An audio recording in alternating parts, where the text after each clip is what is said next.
आप जानते हैं जब आप परमेश्वर के साथ संगति करेंगे, जब मैं कहता हूं फेलोशिप, आप में से कितने लोग ये बात जानते हैं? प्लीज पॉजिटिवली लेना। जब आदम और हवा के बीच में पहली बार शारीरिक संबंध बने, तो जानते हो बाइबल इस चीज को क्या कहती है?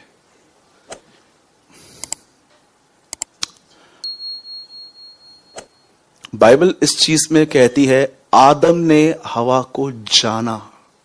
न्यू लिखा है इंग्लिश में। एक सेक्सुअल रिलेशनशिप को जेनेसिस में ऐसा लिखा गया है, आदम ने अपनी पत्नी हवा को जाना। वहां पर यह नहीं लिखा गया कि उनके बीच में शारीरिक संबंध हुए, ऐसा लिखा है उन्होंने जाना। एक फिजिकल था।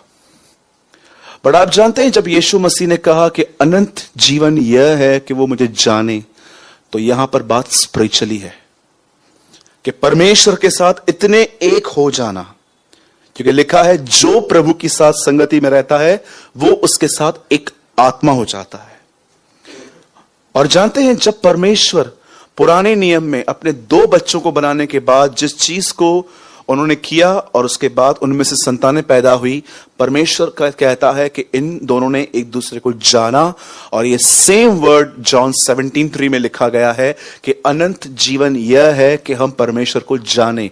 पुराने नियम में जब बात लिखी गई है जानना, तो वहां पर शारीरिक लिखी गई है, पर जब नए नियम में लिखी गई है तो वहां पर स्पिरिचुअल वे से लिखी गई है। जैसे कि आप सब जानते हैं हस्बैंड और वाइफ के रिलेशनशिप के बीच में अगर वो एक साथ एक होते हैं तो इसे व्यभिचार नहीं, इसे उनका प्रेम कहते हैं। वैसे ही जब परमेश्वर कहता है कि तू मेरी दुल्हन है, मैं तेरा दूल्हा हूं, तो संबंध स्पिरिचुअली है। ठीक है? और सुनिए, जब आप परमेश्वर के साथ एक हो जाएंगे ना, तो मैं आपको बताना चाहता हूं आपके साथ एक ब्यूटीफुल एक्सपीरियंस होगा। आपको एक बहुत अच्छा अनुभव आपको होगा। आप जानते हो अनुभव क्या होगा? आपको कोई टीच करने की नीड नहीं पड़ेगी कि ये क्या है, ये क्या है। आप उन चीजों से प्रेम करने लग जाएंगे जिन चीजों से परमेश्वर प्रेम करता है, और आपको उन चीजों से नफरत हो जाएगी जिन चीजों से वो नफरत करता है। और ये आपको कोई पास्टर, कोई प्रचारक नहीं सिखाएगा, ये एक अनुभव मिलेगा आपको। अगर आपको ये एक्सपीरियंस नहीं मिला है कि परमेश्वर जिन चीजों से प्रेम करता है उन चीजों से प्यार करना, और प्रभु जिन चीजों से नफरत करता है उन चीजों से नफरत करना, तो मैं आपको बताना चाहता हूं शायद आप अब तक सिर्फ बाइबल पढ़ने में बिजी हो, लेकिन परमेश्वर के साथ एक हो जाने का अनुभव आपको नहीं है। क्योंकि इशू यह है कि आजकल लोग परमेश्वर से ज्यादा प्रकाशनों के पीछे हैं।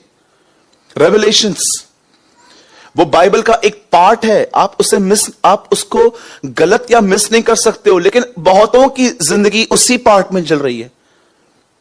सिर्फ प्रकाशन, इस वचन का अर्थ, इस वचन का अर्थ, इस वचन का अर्थ, इस वचन का अर्थ। जैसे जैसे उनको नॉलेज मिलता जा रहा है उतना ही ज्यादा वो दूसरों को कम आंकते हैं। इसको क्या पता है, भले ही वो मुंह से नहीं कहते हैं, लेकिन उनका माइंड चलता रहता है। इसीलिए आप देखिए खुदावन ने क्या कहा ओल्ड टेस्टामेंट में कि भले और बुरे का ज्ञान का वृक्ष जो है, तुम्हारा नॉलेज भले और बुरे का वहां से नहीं, मेरे साथ कांटेक्ट में आने के बाद मिले तो ज्यादा अच्छा है। अब सुनिए, जो चीज मैंने इन दिनों में लर्न की जो परमेश्वर को पसंद नहीं है, वो मैं आपके साथ शेयर कर रहा हूं।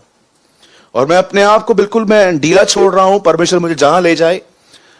आप जानते हो पुराने नियम के अंदर ऐसा लिखा गया है कि शैतान ने दाऊद को उकसाया कि इज़राइल की पब्लिक गिने, और यह बात प्रभु को बुरी लगी, और उसके बाद लिखा गया है प्रभु ने बहुतों को मार दिया। मैं एक बात सोच रहा था यहां पर, ये कौन सा पाप है, क्या गुनाह है कि प्रभु को इतना गुस्सा आया? आप में से बहुत सारे लोगों ने इस वचन को पढ़ा होगा कि एक समय था जब दाऊद ने इज़राइल की गिनती की थी पूरी, और यह बात प्रभु को बहुत बुरी लगी थी। और ऐसा लिखा गया है कि उसके बाद प्रभु इज़राइल को मारने लग गया। आप जानते हो क्यों उसने पब्लिक गिनी? क्यों?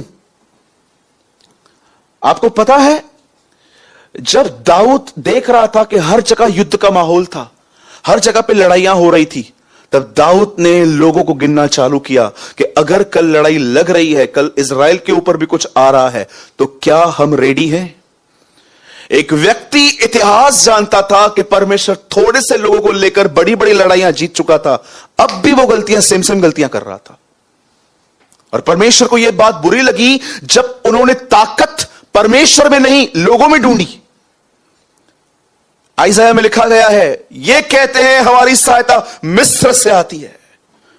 आपको पता है, जब आपके ऊपर प्रॉब्लम आती है और आपका पहला फोकस इंसान होता है, यह बात नफरत करता है खुदा कि यार ये लोग किधर जा रहे हैं, जबकि मैं इनके साथ हूं, मैं इनके साथ खड़ा हूं, मैंने इनको अनुभव दिया है पुराने नियम में लाल समुंदर का, मैंने इनको मन्ना दिया था, मैं आगे आगे चलता रहा था इनके, ये अभी भी लोग ढूंढ रहे हैं। बहुत सारे लोग हैं मसीह के अंदर, दुआएं यीशु के नाम में करते हैं, मदद की आशा किसी और से करते हैं। They are idol worshippers, the Bible says.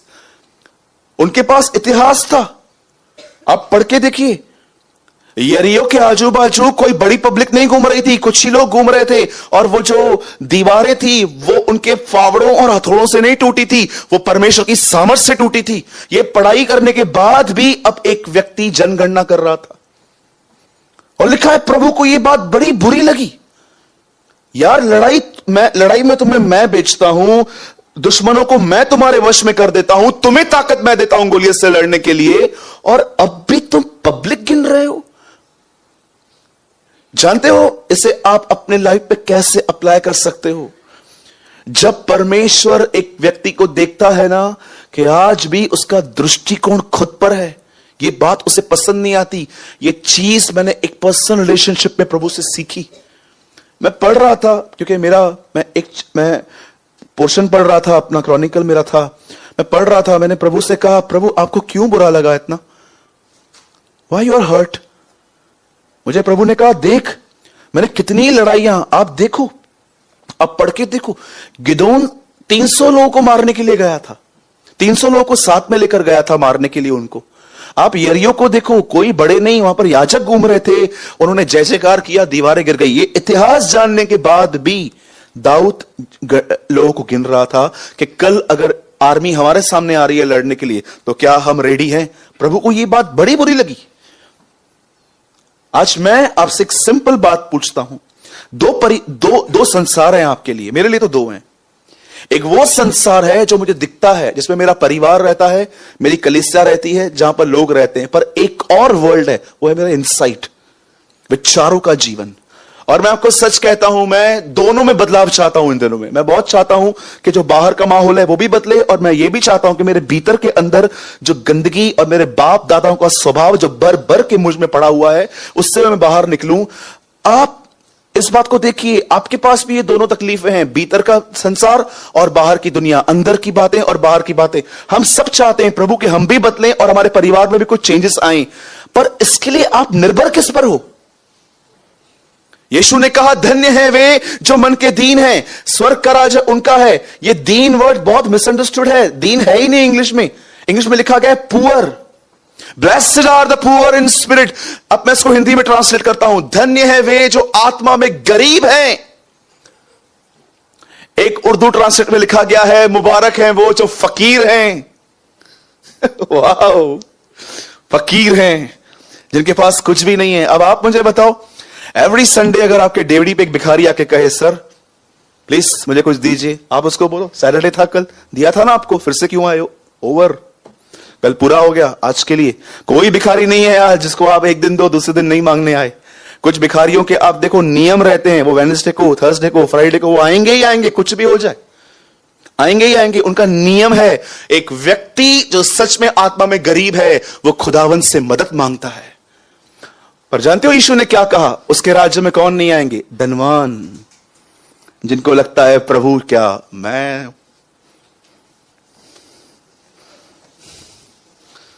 अब बटन मारा हुआ है, छोड़ो, कॉलर ऊपर। जब बाइबल कहती है धनवान उसके राज्य में नहीं आएंगे, तो याद रखना बाइबल वहां पैसों की बात ही नहीं करती है, क्योंकि बहुत सारे गरीब लोग भी बड़े घमंडी हैं। मैंने बहुतों को देखा है, गरीब भी हैं, घमंडी भी हैं, लेकिन बहुत सारे मैंने ऐसे भी लोग देखे जो बहुत रिच हैं पर हम्बल हैं। ऐसा नहीं है कि हर अमीर घमंडी होता है, ये गलत हो आप। मैंने ऐसे बहुत सारे लोग देखे, पॉकेट में 1 रुपया भी नहीं है लेकिन खड़े ऐसे रहेंगे।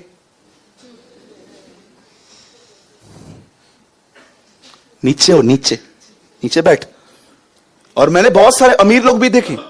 आप बिलीव कीजिए, एक बार मैं एक मीटिंग में गया था, एक बहुत बड़ा व्यक्ति मुझे एयरपोर्ट पे लेने के लिए आया था, और मैंने जब उसको देखा तो मैं हैरान हो गया कि ये कैसे आ गया यहां पर।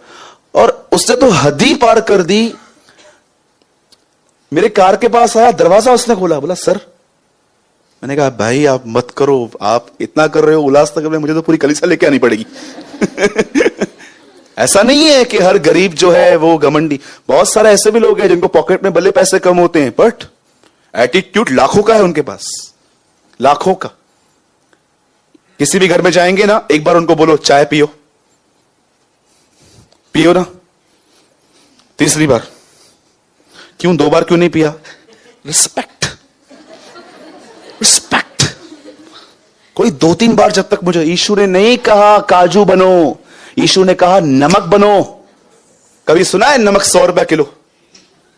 कांदा बहुत महंगा हो गया है इन दिनों में, नमक नहीं हुआ है। एक आदमी ने कहा नमक स्वाद अनुसार और कांदा औकात अनुसार। एक आदमी सब्जी सिखा रहा था तो वो बोलते ना इतना इतना डालो, तो उससे बोला नमक कितना डालूं? बोला स्वाद अनुसार। बोला कांदा औकात अनुसार। तो यीशु ने क्या कहा? बोलो अपने बाजू वाले को नमक बनो। हाँ, आप सोचो मेरी बहनों, आप एक सब्जी बना रहे हो, सुबह से लेकर रात तक कढ़ाई में लगे पड़े हो। आपको कुछ देखना भी है तो आप किसको बोल के जाते हो? तू देखना तो मैं आ रही हूं। होता है ना ऐसा? मैंने मम्मी, अरे हमारे घर में भी औरतें दिखती हैं सब। कभी कभी होता है, मेरी माँ भी जब कुछ बनाती है और उसको कुछ देखना रहता है तो टीवी में, तो वो बोलती है देख तो तू, और मैं खड़ा हो जाता हूं। क्या करूं? वो जब ऊपर आएगा ना तो गैस कम कर देने का। तो मैंने कहा हाँ, एक बार मेरे को मेरी माँ ने काम पे लगा दिया था। एक बार मेरी मम्मी कुछ बना रही थी तो उससे बोला इधर आ। तो बोला क्या हुआ? बोला 1 मिनट रुक। पुराने दिन थे, हम खुदा में नए नए थे, और मेरी मम्मी वो देख रही थी, सास भी कभी बहू थी। उसमें वो मर गया था मिहिर, बा भी मर गई थी। बा का पता नहीं कितनी बार पुनरुत्थान हुआ था, रोज मरती थी रोज जिंदा होती थी। देखे होंगे ना आपने। वो नकली आंसू बहाते हैं, उनको देखकर हम असली आंसू बहाते। वाह वाह। और मेरे जवान भाइयों, जब आप टीवी चलाते हो ना, ध्यान देना, अंबुजा सीमेंट की जो एड है ना, वो भी लड़कियां कर रही हैं आजकल। जितने लोग क्रिकेट के फैंस हैं, मैं आपसे एक बात पूछना चाहता हूं, कभी आपने देखा था पहले क्रिकेट में चौका लगने पर लड़कियां डांस करें?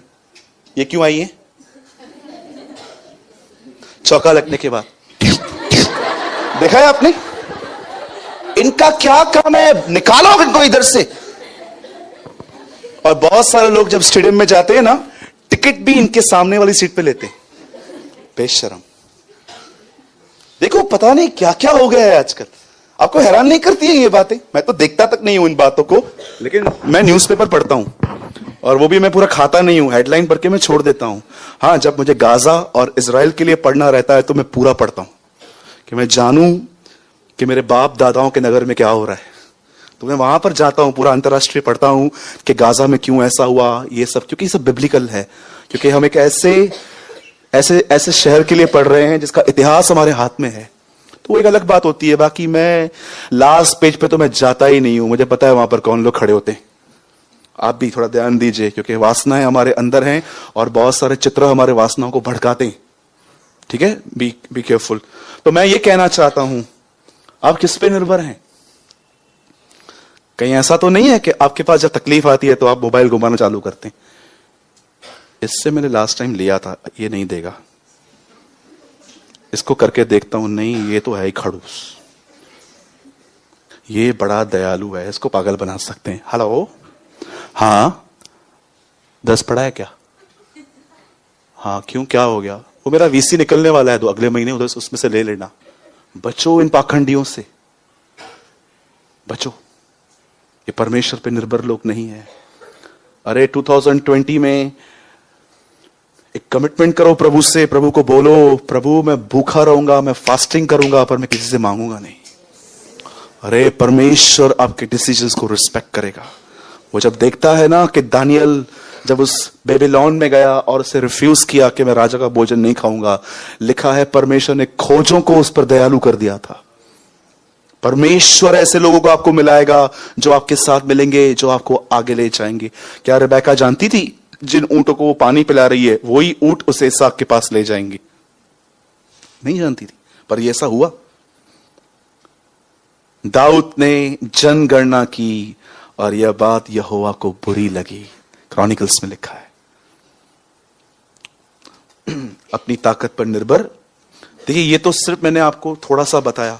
ऐसी हजारों और लाखों बातें हैं जो खुदा आपको पर्सनल फेलोशिप में सिखाता है कि ऐसा मत कर, ऐसा मत कर, ऐसा मत कर, ऐसा मत कर।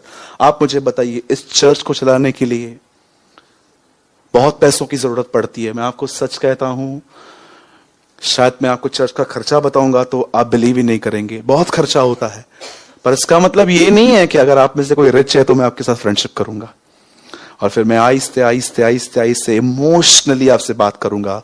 हमारे पास बहुत तकलीफ है, आपको तो खुदा ने इतना दिया है। मेरे को उसने अगुवाई की है, दो मुझे। ओह, मैन ऑफ गॉड ने बोला है। ये सब ट्रिक्स सब बंद करनी है, ये सब गलत हैं। खैर, मैं तो कभी इनमें गया भी नहीं हूं, लेकिन मुझे बहुत सारे लोग बताते हैं कि ब्रदर ऐसी सी बातें हैं, बहुत बचिए। मैं इतना जानता हूं, जब यीशु मसीह ने अपने चेलों को कहा जाओ, तो उसने कहा बटुआ मत लेना, डोंट डिपेंड ऑन मनी। मेरा काम पवित्र आत्मा से होगा, न कि इन पैसों से। पैसा हमें चाहिए, और मैं आपको सच कहता हूं, मैं विश्वास करता हूं कि प्रभु हमारी जरूरतों को पूरा करेगा। आमीन। ओके, कितने लोग रेडी हैं वर्ड के लिए? ये कम ऑन, यीशु मसीह की। मैं विश्वास करता हूं कि ये न्यू ईयर में जो ये सेकंड मीटिंग है, मैं बिलीव करता हूं कि आज प्रभु आपसे बात करेगा। ठीक है, आमीन। चलिए स्टार्ट करेंगे। Very famous word, John chapter 10। Okay, बाजू वाले को स्माइल दो, बड़ी प्यारी सी 5 रुपए वाली दो ना भाई। बाजू वाले को स्माइल दो ना भाई। ठीक है, दांत पीले हैं ना, तो एक आइडिया देता हूं, ऐसे दे दो पंकज। ठीक है, वाइट है तो दांतों से भी दे सकते हो। आई होप सबके सफेद हैं। John 10 verse 10। Very nice, awesome word of our Lord Jesus. सबसे पहले इस प्रभु के महान वचन से, जिससे मैंने बहुत आशीष पाई है, इतनी कि आप शायद सोच भी नहीं सकते हो, पर आज आपको पता चलेगा कि इसकी गहराई क्या है। चोर किसी और काम के लिए नहीं, परंतु केवल चोरी करने और घात करने और नष्ट करने आता है। क्या कभी आपको ऐसा अनुभव मिला कि रात को 3 बजे आपके घर पे किसने दरवाजा खटखटाया और उसने कहा खिड़की से नहीं आ पा रहा था, बहुत छोटी थी, यहां से खोल दो, और आपने कहा क्या काम है? वो आपका गोल्ड पड़ा है, वो चाहिए। कोई ऐसा आई होप कि चोर कभी ऐसा नहीं आता। यीशु मसीह ने भी कहा मैं चोर के ना ही आऊंगा। जब वो 3rd हेवन से 1st हेवन में आएगा तो वो अर्थ पे नहीं उतरेगा। उसका पहली बार जब अब आना होगा, जब वो भी दोबारा आएगा तो 3rd से 1st में आएगा, लेकिन जब वो 2nd टाइम आएगा तब वो अर्थ पे आएगा संतों के साथ। प्रार्थना कीजिए हमें यह सौभाग्य मिल पाए। राइट? देखो, और आप में से कितनों के बाद जानते हैं वो कौन सा पहला व्यक्ति है जिसने उसका पहला नहीं दूसरा आगमन भी देख लिया था? मैंने इन दिनों में बाइबल में वो ढूंढ लिया कि वो कौन सा पहला व्यक्ति था। मैं स्टडी कर रहा था प्रोफेसीज ऑफ मसाया, मसीह की आने की भविष्यवाणियां, तो मैंने एक बात फाइंड आउट की उसमें कि वो कौन सा व्यक्ति था जिसने प्रभु का पहली बार नहीं पर दूसरी बार बादलों पर आना भी देख लिया था। अगर आप नहीं जानते हैं तो मैं आज आपको बताना चाहता हूं। अ फर्स्ट पर्सन इज हनोक। यहूदा में लिखा है और आदम की 7वीं पीढ़ी के मनुष्य हनोक ने यह बात कही थी कि देखो प्रभु अपने दूतों के साथ आ रहा है। वाह। हनोक बाइबल का पहला व्यक्ति है जिसने प्रभु यीशु मसीह का दूसरा आगमन तक देख लिया था। फर्स्ट टाइम भी यीशु नहीं आया था, उससे सेकंड। और आप जानना चाहते हो उसके बाद दूसरा कौन सा था? The second person is Daniel. कुछ दिन होने के बाद अभिषिक्त पुरुष काटा जाएगा। वो उसके क्रॉस और उसके आने के बारे में लिखता है। खैर हमारा टॉपिक नहीं है ये, ऐसी बात मेरे मन में आ गई। चोर किसी और काम के लिए नहीं परंतु चोरी करने और घात करने और नष्ट करने को आता है। मैं इसलिए आया हूं कि वे जीवन पाएं, बहुतायत से पाएं। इस बात को हमेशा याद रखिए, पुराने नियम के अंदर परमेश्वर का एक नाम था यहोवा शालोम। यहोवा शालोम का अर्थ होता है एक ऐसा परमेश्वर जो अपने लोगों को शांति देता है। उसके बाद आप पढ़ेंगे तो इब्राहिम ने उसका एक नाम रखा यहोवा यीरे, जो प्रोविजन देता है, जो लोगों की घटियां पूरी करता है। एक और नाम था जो उसका नाम था एलोहीम। ये हिंदी में नहीं है लेकिन अगर आप इंग्लिश में, अगर आप डिक्शनरी में जाओ तो ये आपको मिलेगा। एलोहीम का मतलब होता है वो जो सर्वशक्तिमान है। एक और आपको मिल सकता है जिसका नाम है यहोवा नीसी, एक ऐसा परमेश्वर जो हमें युद्ध में जय देता है। एक और उसका नाम है जो है यहोवा हमारी धार्मिकता। आप आराम से, अगर आपको समय मिलता है इस साल में, तो आप परमेश्वर के नामों को स्टडी कीजिए। आपको उसके हर नाम पर एक कैरेक्टर मिलेगा। अगर परमेश्वर यहां पर है और वो हमारे सामने आ रहा है और हम उससे पूछ रहे हैं, पंकज पूछ रहा है खुदावन आपका नाम? मेरा नाम यहोवा राफा। राफा प्रभु, राफा का मतलब क्या है? बेटा जब तू बीमार पड़ता है ना तो मैं तुझे ठीक करता हूं। इट्स कॉल्ड यहोवा राफा। ओके दिनेश तू बोल बेटा, प्रभु आपका नाम क्या है? मेरा नाम यहोवा नीसी। प्रभु इसका मतलब क्या है? हर नाम के पीछे एक चरित्र है। पर आप इससे कितने लोग ये बात जानते हैं? परमेश्वर ने शैतान के लिए कहा परखने वाला, चोर, दुष्ट, पापी, सांप और भरमाने वाला। इवन आप बताओ, देखो अगर आप उत्पत्ति में पढ़ो तो शैतान को पहला पहला नाम क्या दिया गया? सांप। और प्रकाशित वाक्य में ड्रैगन, अजगर। सांप अजगर बन गया। डेविल भी ग्रो कर रहा है, बिलीवर नहीं करते you know, devil also grow सांप से अजगर बन गया। वो बिलीवर नहीं बढ़ता है लेकिन ये बढ़ गया। सुनिए, जब परमेश्वर ने उसके नाम बताए हैं तो उसके नाम के साथ भी उससे कैरेक्टर दिखाया है। जब बाइबल बताती है वो चोर है तो अब यह जानना जरूरी है कि उसकी नजर किस चीज पर है। मैं आपको बताना चाहता हूं, आप कितने भी पैसे वाले बनो, आप लोखंड वाला में अपना घर ले लो, आप कुछ भी करो, उसकी आपकी फिजिकल, इवन आपकी जो भी मटेरियलिज्म है उस पर उसकी नजर ही नहीं है, क्योंकि ये सब चीजें उसके लिए कुछ भी खतरनाक नहीं है। उत्पत्ति से बताया गया है वो एक ही चीज से डरता आया है, एक ही चीज, बीच, और किसी से नहीं डरता है। फ्रॉम द डे वन वो एक ही चीज से डरता आया है, सीट, बीच। मैं स्टार्ट कर रहा हूं और मैं चाहता हूं कि आप अब थोड़ा ध्यान दीजिए, और अगर आप पुराने हैं तो मैं समझता हूं आपको चिपक जाइए वचन से आज, आपके लिए इतना कुछ है। सुनिए, और मैं पहले ही कहता हूं, मैं किसी को जज नहीं कर रहा हूं। परमेश्वर एक लाइट दे रहा है और उसकी रिस्पेक्ट करो। आज यशाया ने प्रभु की रोशनी देखी, उस रोशनी में उसने पहली बार कही मैं अशुद्ध होठों वाला मनुष्य हूं, और उसके बाद प्रभु ने उसको ठीक भी कर दिया। एक अंगार अपने हाथ में कोयला लेके उसको चंगा किया, और उसके बाद देखिए पहले के 6 अध्याय तक वो सिर्फ हाय हाय हाय हाय बोलता था। 6 में प्रभु से मिला, 7वें में लिखता है कुंवारी गर्भवती होगी। Now he is preaching about Jesus. जब तक तुम्हें खुदा नहीं छुएगा ना, तुम सिर्फ लोगों को दोषी लगाते रहोगे, सिर्फ बस बैठे बैठे लोगों को जज करते रहोगे, ये ऐसा ये ऐसा। लेकिन जिस दिन तुम्हें खुदा स्पर्श करेगा ना, तुम ये काम बंद करके तुम यीशु के लिए बात करोगे। साथ में कहता है कि कुंवारी गर्भवती होगी, उसके बाद वो कहता है उसकी जुबान उसके तालू से चिपक जाएगी, उसके बाद कहता है वो इस तरह मरेगा। अरे 6 अध्याय के बाद पढ़ो, हर चैप्टर में आपको जीसस दिखेगा। मैंने स्टडी किया है, आज भी करता हूं, और पहले के 6 अध्याय में कहां भी यीशु नहीं दिखेगा आपको। सिर्फ उसका लोगों के प्रति बिहेवियर देखो, जहां जाता है एदोम तुम पर हाय, सदोम तुम पर हाय, मिस्र तुम पर हाय, तुम पर हाय, तुम पर हाय। 6 अध्याय में प्रभु से मिला और वहां कहता है मुझ पर हाय। वो अनटू मी ओ लॉर्ड।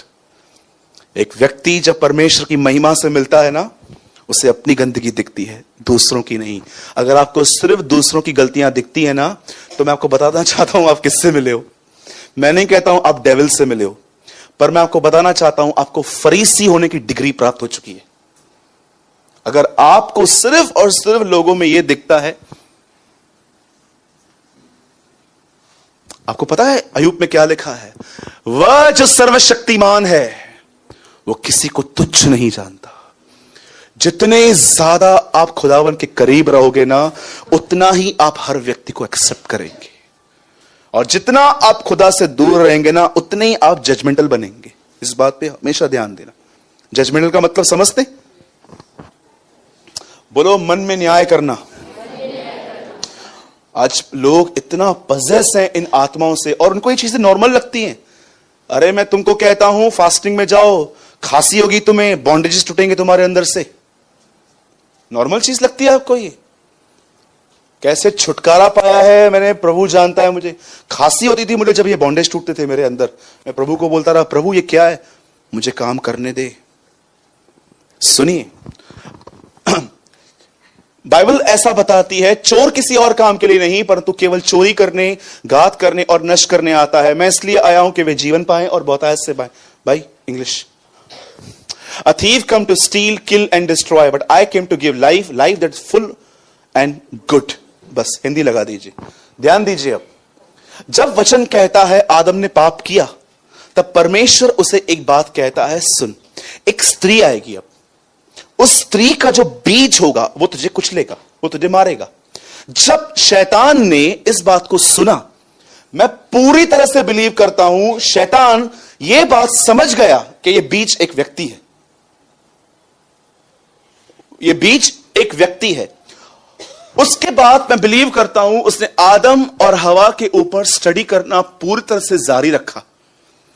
आपको पता है डेविल अच्छे से आपकी स्टडी करता है, इतना गहराई से कि एक बिलीवर भी आपको इतना डिसर्न नहीं कर सकता।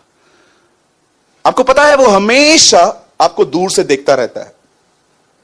उसके हाथ में ये सब पुराने जमाने में, अब तो हम लोग ये सब देखते नहीं है। Now people have a short guns है उनके पास, तलवारें हैं, पता नहीं फोन पे काम करवाते हैं। वो ओल्ड दिनों में जानते हैं लोग कैसे मारते थे एक दूसरे को? उनके पास एक वो थे, क्या बोलते थे, तीर बाण, तीर कमान, वो तीर कमान होते थे उनके पास।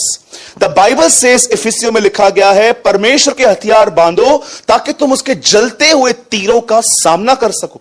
मैं ये बिलीव करता हूं कि शैतान के पास एक कमान होती है, ऐसे तीर होता है उसके हाथ में, एक कमान होती है, और वो अच्छे से जानता है कि ये तीर कब फेंकना है।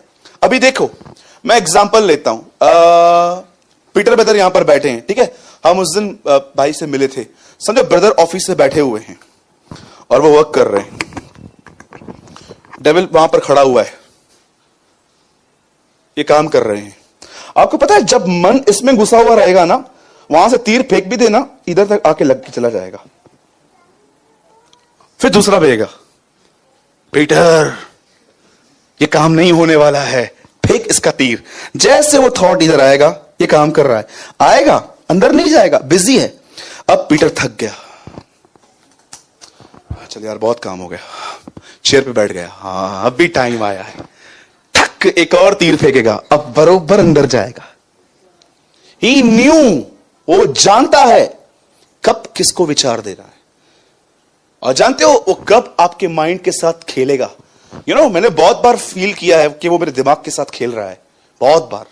जानते हो वो कब खेलता है? बोलो, जब मेरे पास कोई काम नहीं होता। कुछ लोग मुझे बोलते हैं मैं बहुत तंग हो गया हूं, बहुत परेशान हो गया हूं, सुसाइड कर दूं। बहुत लोग मुझे बोलते, मैंने बोला काम करते हो? नहीं। मैंने कहा 1 महीना काम कर फिर सुसाइड कर। फिर जब काम पे जाते हैं बोलते अब सुसाइड नहीं करना है। और ये जो लोग बोलते रहते हैं ना सुसाइड, ये सब बचपना बंद कर दो। डरपोक लोग करते हैं ये सब, कायर लोग। चलो एक बात बोलूं, बिलीव करो तुमने सुसाइड कर लिया है, अब तुम्हें नया जीवन मिला है, यीशु के लिए जियो। मैं जा रहा हूं मरने के लिए। जा जा, मैं एड्रेस दूं किधर जाना है। इनको कोई सिंपैथी मत दो ज्यादा। मैंने कईयों को देखा है, मैं उनको, एक भाई आया था, पंकज इधर तो आ, जल्दी आ जल्दी आ। एक भाई आया था मुझसे मिलने, किसी कोई और भाई उसको लेकर आया था। तो जैसे लेकर आया, जानते हो उसने मुझे क्या बोला? ब्रदर ये बंदा है। बोला क्या हुआ फिर? बोला ये सुसाइड करना चाहता है। तो मैंने उसको बोला फिर मैं क्या करूं? तो इसको क्या लगा कि मैं इसको रोकूंगा। तो मैंने उसको एक बार बोला, बेटा इधर आओ, क्या प्रॉब्लम है? छोड़ दिया है मेरे को उसने। मैंने बोला ऑनलाइन मिली थी क्या? हाँ। तो मैंने बोला ब्रेकअप भी ऑनलाइन ही है। फिर जो आपको ऑनलाइन मिलेंगे ना उनका ब्रेकअप भी ऑनलाइन ही है, ध्यान देना। तो उससे बोला ऐसे कैसे मेरी यादें जुड़ी है उसके साथ? मैंने कहा भाई देख, मेरे पास इतनी ताकत नहीं है तेरे को इतना समझाऊं, मैं ऑलरेडी बहुत काम है मेरे पास, थोड़े में समझ जा।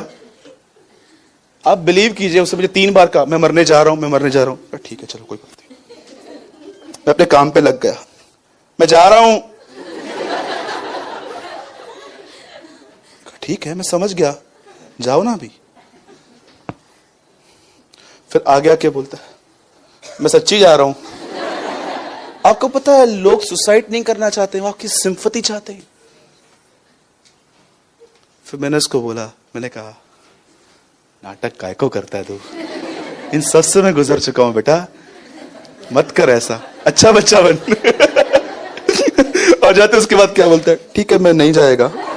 मैंने कहा तू वैसे भी नहीं जाने वाला था बेटा।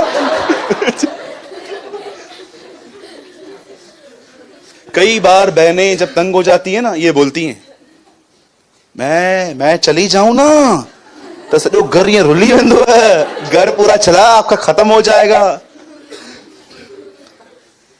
सुनिए बहनों, मैं आपकी तरफ से बात कर रहा हूं, मत बोलो उल्लासनगर में बहुत रेस्टोरेंट्स खुल गए हैं, भारी पड़ जाएगा आपको कभी। मुझे एक बात बताइए, क्या होगा सुसाइड करने से? बहुत लोग बोलते हैं जा रहा हूं मर रहा हूं मर रहा हूं, क्या होगा? सुनिए ध्यान दीजिए, अबॉर्शन एक मर्डर है। एक बार बच्चा अंदर आया और आप उसको कहते हो कि नहीं, अबॉर्शन एक मर्डर है। कितने लोग ये बिलीव करते हैं सुसाइड करना एक मर्डर है? बता मैं किसको मार तो नहीं रहा हूं। कुरिन्थियों में लिखा गया है तुम दाम देकर मोल लिए गए हो, तुम समय के नहीं हो, जो चीज आपकी नहीं है आप उसे कैसे मार रहे हो? क्यों बाइबल सुसाइड को एक मर्डर कहती है? क्यों बाइबल अबॉर्शन को मर्डर कहती है? क्योंकि आप अपने नहीं हो, आपको खुदावन ने खरीदा है, उसकी खरीदी हुई। इसीलिए बाइबल अपने ऊपर दोष लगाने को भी पाप कहती है। डोंट कंडेम योरसेल्फ, क्योंकि आप अपने नहीं हो। जो चीज खुदा की है उसको कहने का आपको कोई अधिकार नहीं है। जब शैतान को यह बात समझ में आ गई, उसने आदम पे स्टडी की। आपको पता है उसके बाद क्या हुआ? बाइबल ऐसा बताती है उसके बाद उसे एक बेटा पैदा हुआ जिसका नाम था हाबिल। अब आप में से कितने लोग ये बात जानते हैं शैतान हाबिल को ही यीशु समझने लगा था। उसे केन को भर दिया और केन ने उसे मार दिया। मुझे ऐसा लग रहा है कि यह होने के बाद नरक में जश्न मनाया गया था। शैतान ऊपर गया, खत्म हो गया, बीच लाओ, वोडका लाओ, दारू लाओ, आओ डीजे पार्टी चालू करो, उलाला चालू करो, और सब डांस कर रहे थे। पर जानते हो हुआ क्या? अचानक इनकी नींद जानते हो कब खराब हुई? जब उन्होंने मूसा को एक बात कहते हुए सुन ली। मुझे लगता है इनका जश्न उस दिन खत्म हो गया। मैं पर्सनली ये बिलीव करता हूं, भले आप मुझसे करो न करो, क्योंकि मैं तो बाइबल में घुसूंगा। मैं आपको सच कहता हूं, मैं ये बिलीव करता हूं जिस समय केन ने हाबिल का मर्डर कर दिया, शैतान नरक में गया, उसने पार्टी की, कई महीनों तक ये पार्टी चली। लेकिन एक दिन इनका दिमाग तब खराब हुआ जब मूसा ने एक बात कही, और उसके बाद इन्होंने सोचा कि यार ये क्या है। मूसा ने कहा परमेश्वर तुम्हारे बीच में मुझ जैसा एक नबी उठाएगा, और जो कोई उसकी बात नहीं मानेगा वो अपने लोगों में खत्म हो जाएगा। तब ये फिर से सोचना चालू हो गए कि भाई वो आदमी तो मर गया है, अब ये किसकी बातें चल रही है फिर से। उन्होंने वापस ढूंढना चालू किया और एक दिन जब शैतान ने देखा कि दोनों को लीड किया गया है, परमेश्वर कितना अच्छा मददगार है, ज्योतिषियों को तारा देख देख के मदद कर रहा था और इजरायलियों को कहता है सुनो, एक बच्चे को तुम बालक को चरनी में कपड़े में लिपटा हुआ देखो, वो होगा। दोनों को चिन्ह दिया और शैतान इस बार भी सोचने लग गया, यार अब तक इस व्यक्ति के बारे में कुछ पता नहीं चल रहा, ये है कौन, और उसे सारे बच्चों को मरवा दिया। लेकिन मैं आपको बताना चाहता हूं, बीज ने जन्म ले लिया था। आइए उस बीज के लिए ताली बजाएं।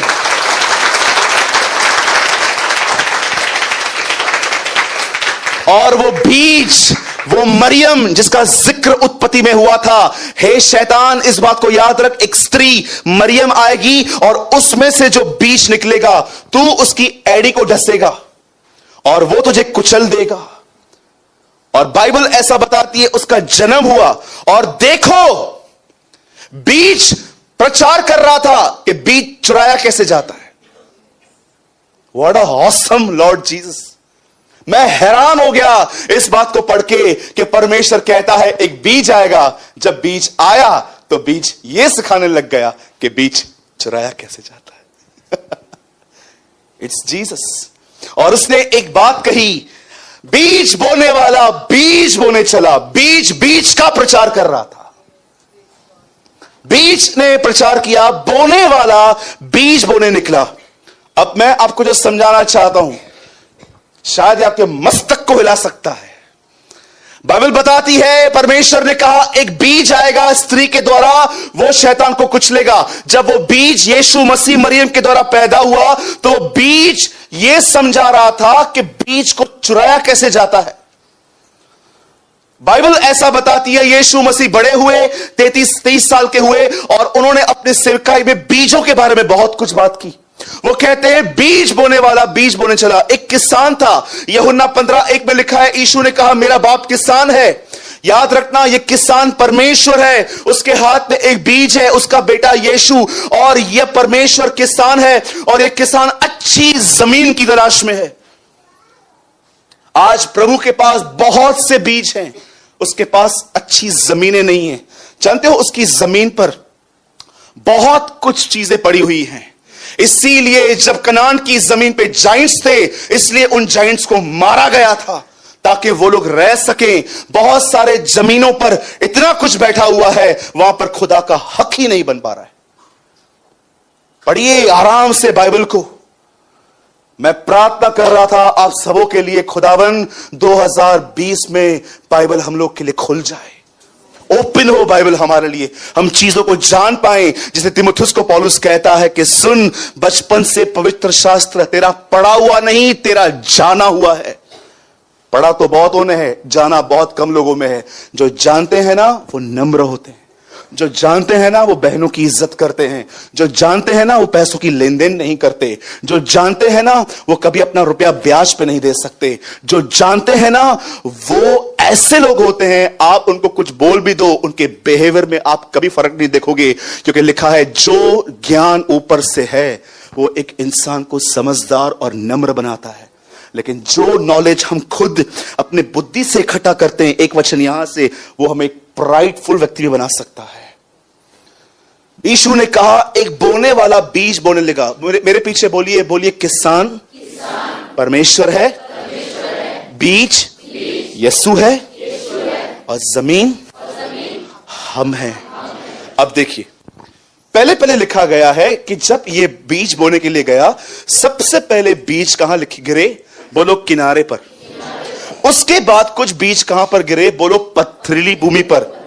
उसके बाद कुछ बीज गिरे झाड़ियों में और अंत में कुछ अच्छी जमीन पे गिरे। कोई 30 गुना फल लाया, कोई 60 गुना, कोई 100 गुना। अब सुनिए, मैं ये बिलीव करता हूं इन तीनों जमीनों में कहां ना कहां हम फिट बैठते हैं। आप बिलीव करते हैं? सुनिए, पहली जमीन के बारे में यीशु ने क्या कहा? सबसे पहले उसने कहा ये वे हैं जो मार्ग के किनारे गिरे। ये किस कैटेगरी के लोग हैं? आपको पता है लोग कभी कभी क्या करते? ये देखिए, आप हैरान हो जाओगे इसको सुन के कि क्यों ये किनारे पे गिर गए। यीशु ने कहा ये वो बीज हैं जो सुनने के समय समझ ही नहीं आए और शैतान उनको ले गया। अब देखो, यहां पर एक व्यक्ति बैठा हुआ है और वो किसी प्रॉब्लम में है। अब देखो मैं क्या कर रहा हूं, अब मैं प्रचार कर रहा हूं, परमेश्वर दयालु है। अब तक उस आदमी का ध्यान है, अनुग्रहकारी है, यस है, प्रभु हमें तकलीफों से निकालेगा, यस निकालेगा। और अचानक मैंने आज्ञा दी, पर पहले तुम उसके धार्मिकता की खोज करो। परमेश्वर सब करेगा, हां। आपको पता है, आपको पता भी नहीं चलता है कि कभी कभी जब आपके लाभ की बात आती है ना, आप बरोबर सुनते हो, पर कोई वचन आपके ऊपर जब जिम्मेदारी या आपका न्याय करता है या आपको कहता है मुड़ जा, उस वचन को आप उतने लगन से नहीं सुनते हो। और कभी कभी एक परिवार के दो लोग बैठे हैं एक ही चर्च के अंदर और वचन चल रहा है माफ करो, मीटिंग में चलते चलते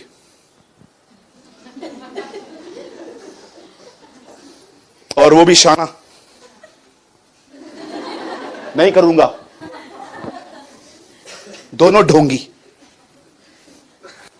लोभी गुरु लालची चेला, दोनों नरक में ठेलम ठेला, एक प्रभु के दास ने कहा था। ऐसा क्यों? मतलब आपको वो चाहिए जो आपको अच्छा लगे। मैंने बहुतों को देखा है, जब वचन चलेगा ना, आज मैं मत्ती 11:28, ओ इयो तमा बुद्धोवा, ओ मैंने तो ये सुना है, ढोंगी हो तुम। मैं तुमको मुंह पे कह सकता हूं, तुम इतने ज्ञानी हो, तुमने सीखना ही बंद कर दिया है। मैं आपको सच कहता हूं, मेरे ऑफिस में एक बार 6 साल का एक बच्चा आया था अपने पिताजी के साथ, उसने पूरा साम याद किया था। बच्चों को याद करवाते हैं, आपको पता है। वो मेरे सामने आया, उससे मेरे को बोला, भैया मैंने इसमें से कुछ सीखा है, मैंने अपने सब काम छोड़ दिए, मैं उसके सामने बैठ गया।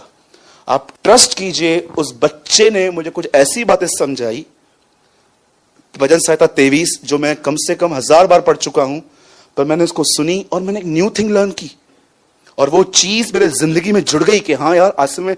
और जब भी उसके पिताजी आते हैं ना, मैं उनको हमेशा बोलता हूं, यार उसको लेके आना, बॉय है वो बेचारे यहां नहीं आ पाते हैं, लेकिन जब बॉम्बे से यहां पर कभी वो जापानी बाजार में जब शॉपिंग के लिए आते हैं ना, वो मेरे ऑफिस से मुझसे मिलने आते हैं, तो अपने बच्चे को लेकर आते हैं।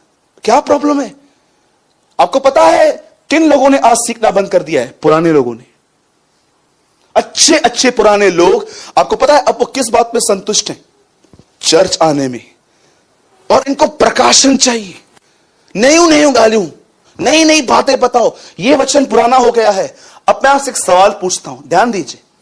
उत्पत्ति में वंशावली पढ़ी है, सेकंड इतिहास में वंशावली पढ़ी है, मत्ती में वंशावली पढ़ी है, लूका में वंशावली पढ़ी है। क्यों 4-4 बार लिखी गई है? एक स्त्री जो 12 साल से जिसका खून बह रहा था, उसके लिए मत्ती में लिखा है, मरकुस में लिखा है, लूका में भी लिखा है। 3 बार क्यों? यीशु ने 5000 लोगों को खाना खिलाया, ये तो 400 समाचारों में लिखा है। क्यों? एक बार काफी नहीं था? परमेश्वर अपने वचन में बहुत सारी बातें दोहराता है, यह समझाने के लिए। एक बार बहुत बात समझ में नहीं आती है। पतरस जैसा व्यक्ति कहता है, जब तक मैं इस डेरे में हूं, सेम बातें बता बता के तुम्हारे मन को उभारूंगा। कई लोग जानते हो विश्वासियों में सबसे खतरनाक चीज क्या है? फेवरेट वर्ड्स को लेते हैं। इधर ही अगर मैं इंकरेज करूं ना इन लोगों को कि ये मिलेगा वो मिलेगा, बरोबर सुनेंगे, लेकिन जब बातें माफी के ऊपर आए, जब बातें क्षमा के ऊपर आए, जब बातें मेल मिलाप के ऊपर आए, जब बातें लालच को छोड़ने के पीछे आए कि भले कम कमाओ खुशी में रहो, इन वचनों को जानते हो क्या सुनते? जल्दी ही कुछ, जल्दी 1 बजे बस। ये वो बीज हैं जो समझने की कोशिश ही नहीं की गई, और लिखा है शैतान उनको चुरा कर ले गया। ये एक कैटेगरी है। और जानते हो एक कुछ और भी लोग हैं जो वचन कैसे मिस कर देते हैं। ये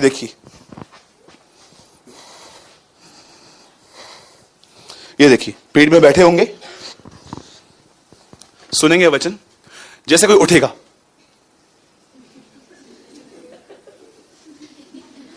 हालेलुया, हाँ हालेलुया। एक मुझे बात बताओ, वो उठता है, आप क्यों देखते हो? या कोई बहन पीछे से आगे आके बैठेगी, सब बहनें, आपको क्या करना है? इतने जजमेंटल क्यों हो आप? मैं घमंड नहीं कर रहा हूं। अगर कोई कर्म परमेश्वर के वचन से भी नहीं सुधरा, मुझे नहीं पता है वो किससे सुधरेगा फिर। Trust me. और तीसरी चीज जो परमेश्वर बोना चाहता है लेकिन मार्ग के किनारे चले जाते हैं। बहुत सारे लोग बैठे रहेंगे ना, मोबाइल दे दे, तू ही दे दे भाई, बैठे रहेंगे, बैठे बैठे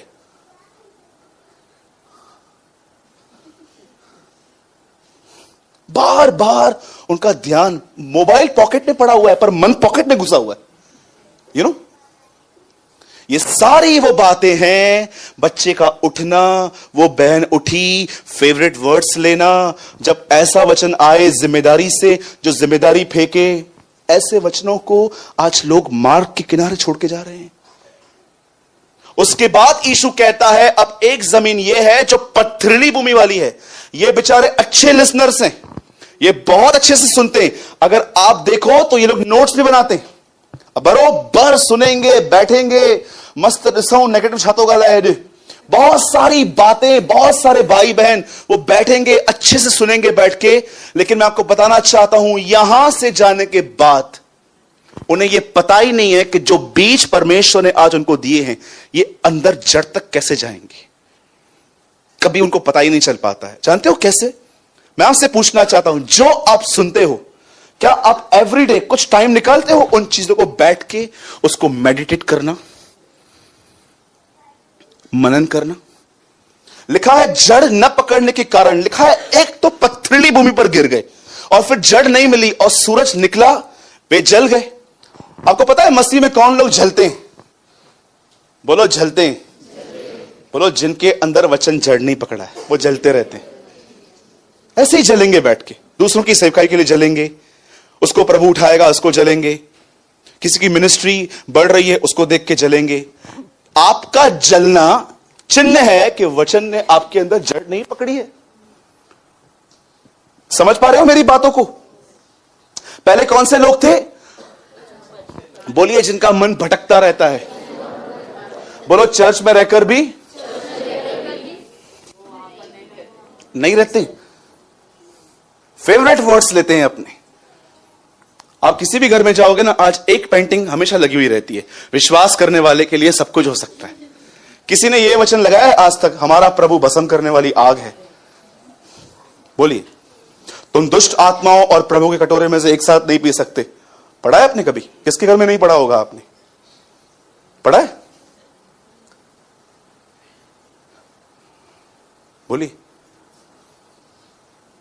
फेवरेट वर्ड्स लेना, अपने पसंदीदा बातें ले लेना। सोचो कल रात को आपके पति के साथ आपका झगड़ा हुआ और नेक्स्ट डे वर्ड चल रहा था फॉरगिव के ऊपर, और आपको पता है आप क्या महसूस कर रहे हो? आज रात को ये मुझसे माफी मांगने आएगा। Very good, well done, well done. Thumb up, thumbs up, thumb up मतलब एक्सेप्ट। दूसरे लोग कौन है? बोलो ये वचन अच्छे से सुनते हैं, मीटिंग के बाद उस वचन से इनका दूर दूर तक कोई वास्ता नहीं है। घर आएंगे, क्या हुआ? मैं मीटिंग अटेंड करके आया। वर्ड क्या सुना? रुक बताता हूं। नहीं, अच्छा बहुत जबरदस्त वचन था। अरे भाई लगी हुई भाई, ये रड़ी हो गए ब्रदर। क्या सुना? क्या आपने सुना? क्या बोली? अरे वचन याद ही नहीं है, मेडिटेट कहां से करोगे? लिखा गया है ये वो हैं जो जड़ न मिलने के कारण वे जल्दी उगाए। मैं आपको सच कहता हूं, मेरे ऊपर एक आदमी ने हाथ रख के जानते क्या कहा? फुल टाइम मिनिस्ट्री कर। और कहां न कहां मैं ये बात जानता था कि इसने मेरे नॉलेज पे इंप्रेस होकर ये बात कही है, खुदा की तरफ से नहीं कही है। महाराष्ट्र की बात बता रहा हूं। एक आदमी मेरे सामने आया, उसने मेरे पर हाथ रख के कहा गो और जा और मिनिस्ट्री कर। और मुझे एक बात बहुत अच्छे से पता है, जब परमेश्वर मुझे बुलाएगा, मुझे कभी भी जॉब छोड़ने के बाद किसी से 1 रुपया मांगने की जरूरत नहीं होगी। प्रभु मेरा प्रोविजन भी करेगा। और जानते हैं जब उन्होंने मुझे कहा कि ऐसा करो, मुझे खुदा क्या कह रहा था? ये एक अच्छा व्यक्ति है पर इस टाइम पे ये अपने मन के अनुसार बात कर रहा है। और जब मैं घर पे आया, मैंने प्रभु से कहा प्रभु मैं क्या करूं? और प्रभु जानते हो मुझे क्या कह रहा था? तुमको पता है 30 साल मैंने काम किया, 3.5 साल मैंने मिनिस्ट्री की।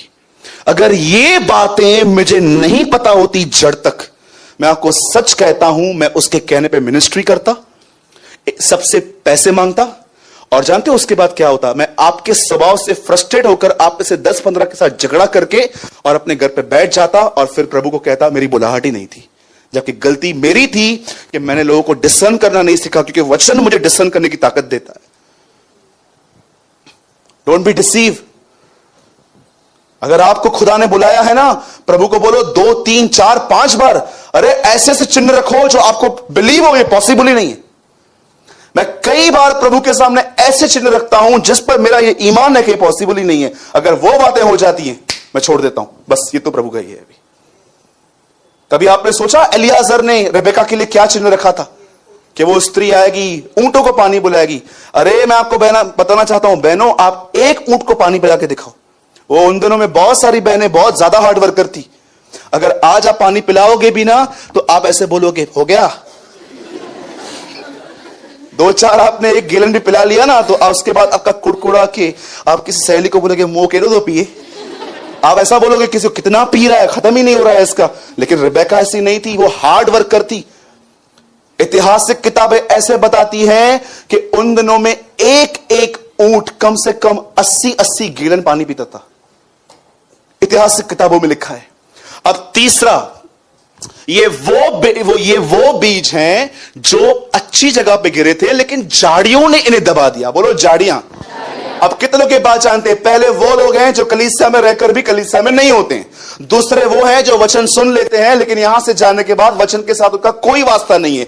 लेकिन तीसरे वो लोग हैं, ये लोग वचन को सुनते हैं, समझते भी हैं, नोट्स भी बनाते हैं, मेडिटेट भी करते हैं, लेकिन जब परीक्षा आती है ना तब इस वचन के साथ ये नहीं जी पाते। लिखा है वचन के कारण कलेश आया, और लिखा है कि एक जगह लिखा है कि संसार की चिंता ने और धन के धोखे ने उनको दबा दिया। बोलो संसार की चिंता। अब मुझे बताइए अपनी चिंता और संसार की चिंता में क्या अंतर है?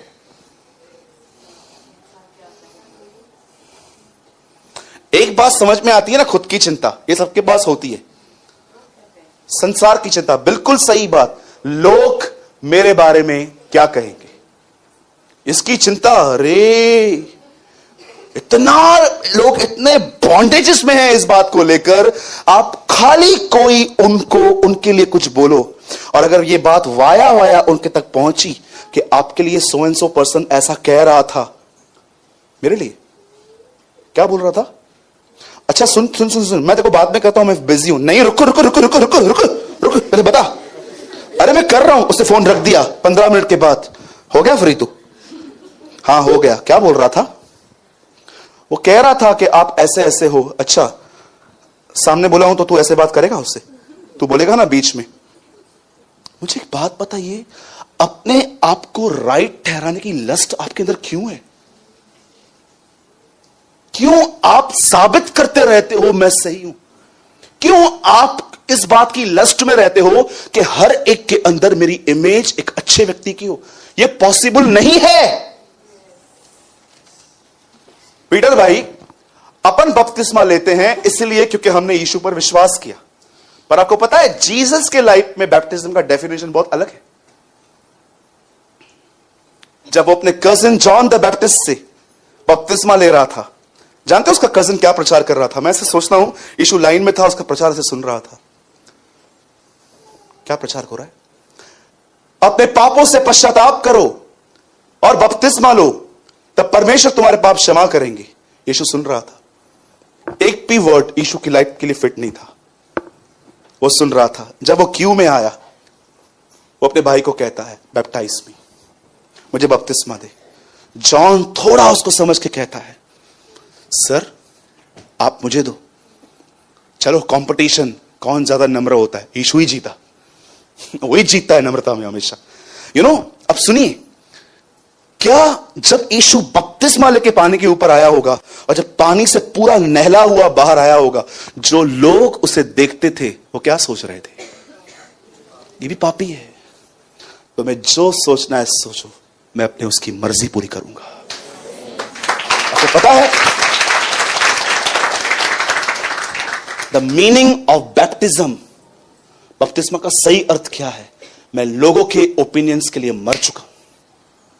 आप मुझे कहो स्वर्गदूत, मुझे पंख नहीं आएंगे। आप मुझे कहो भूत, मुझे सींग नहीं आएंगे। आपके बोलने से मुझे लाइफ में कुछ फर्क नहीं पड़ना चाहिए। That is called a real baptism. इधर किसी को कुछ बोलो, 5-5, 6-6 दिन बातें अंदर चलती हैं। इससे पहले बीज बोएंगे, भाई ने मेरे को ऐसा बोला, ये बहन ने मेरे को ऐसा बोला, भाई ने मेरे को ऐसा बोला। फिर जानते हो क्या होगा? इस बीज में से आएंगे पेड़, उसमें फल आएंगे, ये फल तोड़ के हर को खिलाएंगे। भाई है ही गंदा, ये ले, भाई है ही गंदा, भाई है ही गंदा, भाई तू है। पहले फल खिलाएंगे। और अब बात आ रही है चौथी जमीन की। बोलो चौथी जमीन। अपना दाहिना हाथ उठाओ और खुदा से कहो मुझे ऐसा बना। ये वो लोग हैं जो वचन को सुनते हैं, ये कलीसिया में आते ही वचन के लिए हैं। और ये वो लोग हैं जो आराम से सुनने के बाद ये नहीं कहते ये वचन उसके लिए था, मेरे लिए था। ये वचन मेरे लिए था, ये वचन मुझे जिम्मेदार ठहराता है। और उसके बाद ये घर के अंदर इस वचन को जड़ तक रखते हैं, इसके बारे में सोचते हैं, खुदा आपने मुझसे बात की है, आप मुझे ऐसा बनाइए। और उसके बाद जानते हो क्या होता है? उसके बाद न केवल ये बोलते हैं पर इस वचन की कबूली करते हैं, कन्फेशन करते हैं कि हां खुदा मैं ऐसा बनूंगा। सुनिए पंकज, प्रेरितों के काम, sorry, I am so sorry, भजन संहिता 1 अध्याय का आखिरी वचन। यू नो ये वो लोग हैं जो घर के अंदर इस तरह रहते हैं, क्योंकि यहोवा 5, 4, 3 वह उस वृक्ष के समान है जो बहती नालियों के किनारे लगाया गया। इंग्लिश,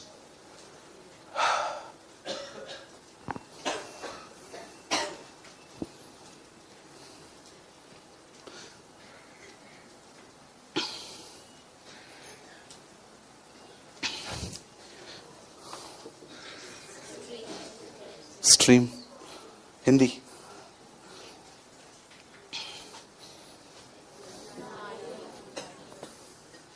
कभी पढ़ा है आपने ये वर्ड ध्यान से? ये उस इंसान का चित्र है जिसने बुरी संगति छोड़कर परमेश्वर के वचन को ध्यान दिया है। क्या कहती है बाइबल? वो नालियों के किनारे, नालियों में क्या होता है? पानी, पवित्र आत्मा। उनकी जिंदगी की जड़ ही नालियों में है, होली स्पिरिट।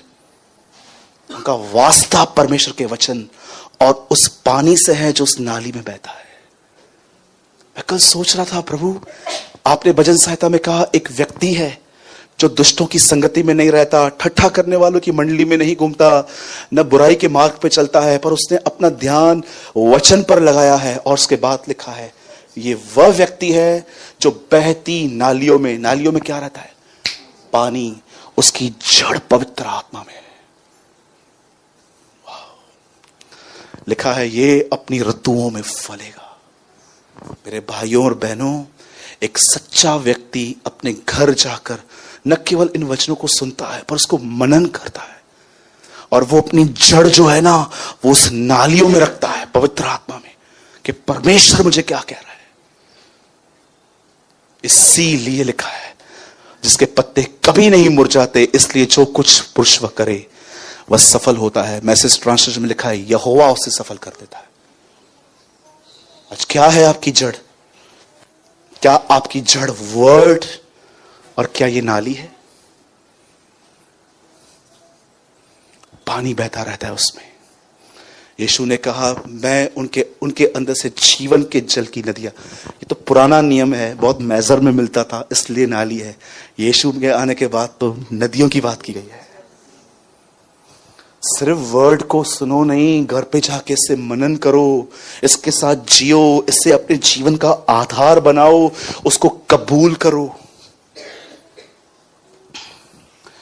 मैं यीशु के नाम में, उस खुदा बाप के नाम में, उस पाकरू के नाम में, पिता पुत्र और पवित्र आत्मा के नाम से कहता हूं, सुनिए, मैं ये नहीं कहता हूं कि एक प्रोफेसी है, पर मैं आपको विश्वास से एक बात कहता हूं। सुनिए, जो आप चर्च में सीखते हैं, जो आप यहां पर सुनते हैं, इसको घर जाकर इससे मनन करो और ये देखो कि ये जो आज का वचन है ये मेरे लाइफ में कहां फिट बैठता है कि मैं ये करूं। मैं आपको सच कहता हूं, 6 महीने के बाद, आफ्टर 6 मंथ्स, ये भी बहुत हो जाएंगे, आफ्टर 3 मंथ्स पकड़िए, 3 महीनों के बाद आप अपने इनसाइट लाइफ में इतना बदलाव देखेंगे, आप इतनी चेंजेस देखेंगे कि आपको लोगों की टोन्स, उनका उल्टा सीधा बात करना, मैं आपको सच कहता हूं, मैंने इन दोनों में सुपर स्पिरिचुअल लोग देखे हैं जिन्हें हर्ट होकर भी वो दिखाते हैं मुझे हर्ट नहीं हुआ है। ये जो लाइफ है ना, ये लाइफ, मुझे नफरत है ऐसे जीवन से जहां पर मैं लोगों के सामने प्रिटेंड करता हूं कि मुझे कुछ भी नहीं होता है, जबकि मुझे सारी चीजों पे फर्क पड़ता है। इस जीवन से खुदा आपको बाहर निकाल लेगा और आप एक ऐसे व्यक्ति बन जाओगे जिसके लिए लिखा गया है स्वतंत्रता की सिद्ध व्यवस्था पर ध्यान कर। मेरे भाइयों और बहनों, यीशु मसीह कहते हैं, मतलब लास्ट वर्ड मैं 2 मिनट में पूरा कर रहा हूं, 10 जॉन जो लगाया था आपने, शैतान एक चोर है, शैतान एक थीफ है, और सुनिए, वो सिर्फ आप में से एक ही चीज चुराना चाहता है, और वो पता, उसका प्रोसेस देखो कितना बड़ा है कि पहले तो चर्च जाए ही नहीं ये लोग, पहले तो अफवाहें फैलाता है कि यहां पर धर्म परिवर्तन होता है। अगर ये पार करके एक आदमी यहां पर पहुंच भी जाता है तो वहां पर पहले मन भटकाने की कोशिश करता है। अगर जो यहां पर ग्रहण कर चुका फिर बाहर जाके उसको ऐसी ऐसी बातों में फंसाता है कि वो वचन फलवंत ना हो। सोचो, एक चोर ने कितनी गहराई से अपने जाल डाले हैं। लेकिन मैं ये बिलीव करता हूं, बीज को जितना भी रोका गया, बीज तो आया। मैं विश्वास करता हूं हम तो बढ़ते जाएंगे। आमीन। हम विश्वास करते हैं वो बीज हमारे अंदर भी बड़ा होगा और एक दिन हम उसी बीज के फल कहलाएंगे। आमीन। तो मैं आपसे विनती करता हूं, एक पर्सनल सजेशन दूं मैं आपको, लेंगे? बुरा लगेगा लेकिन आपको,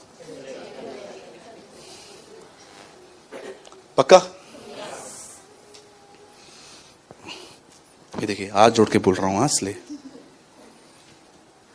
दूसरे क्या कर रहे हैं ये जांचना बंद कर दो। दूसरों की मंडलियों में क्या होता है